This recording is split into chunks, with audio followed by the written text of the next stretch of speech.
New authors are told they should write what they know. So my first book, published at the turn of the millennium, was And Gladly Teach. Since I had some years of experience in the ed biz, I wrote a gentle little satire on some aspects of independent schools. Prep schools are quite misunderstood by the general public, which usually sees these private boarding schools for the college-bound as musty bastions of wealth and privilege secure behind vast bank accounts and supportive alumni. They are tranquil islands of scholarly calm amidst the turbulence of the public schools. Well, it ain't necessarily so. St. Lawrence Academy, an Episcopal boarding school somewhere in the Midwest, has a few problems.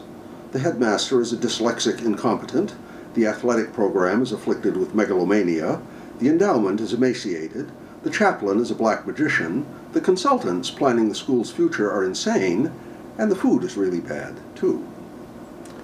Among the things upon which And Gladly Teach turns its jovial gaze are classes, exams, chapel, the food service, sports, admissions, fundraising, and consultants. At least this guy hadn't had us break up into little groups, a favorite technique of such experts. The faculty would be divided into squads and sent off to discuss some problem concocted by the speaker.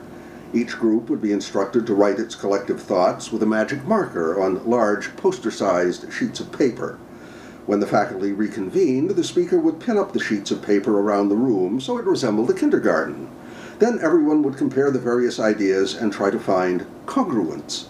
After congruence was found, and it always was, the now congruent teachers could go home. The speaker would gather up the posters and throw them away, and no one would ever hear or speak of the matter again. This was called a very productive meeting. As for Mr. Jones, well, he really felt, after being exposed to all these consultants, advisors, and experts, that a school in need of guidance would be better off if it hired an astrologer.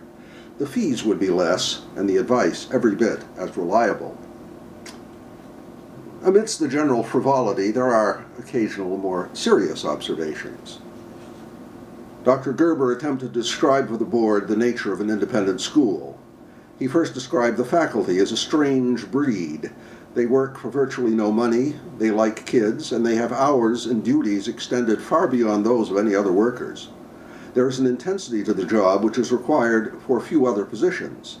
There is a lack of individual life, a lack of social life, and this contributes to the high burnout factor among boarding school teachers. He asked why anyone in his right mind would work for low compensation on a 24-hour basis while creating no equity for himself.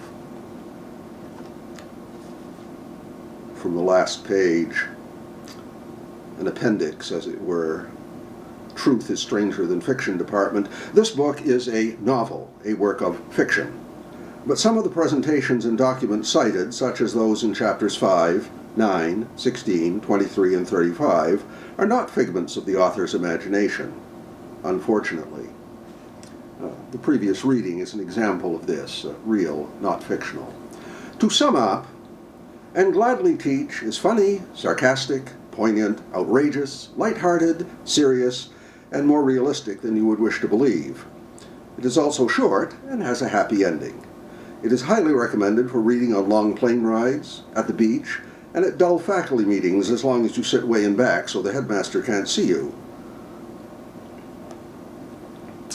You can buy And Gladly Teach at Amazon in print or Kindle formats.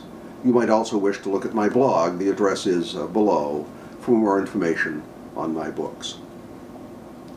Juvenal said, "It is hard not to write satire." This particularly applies to education today.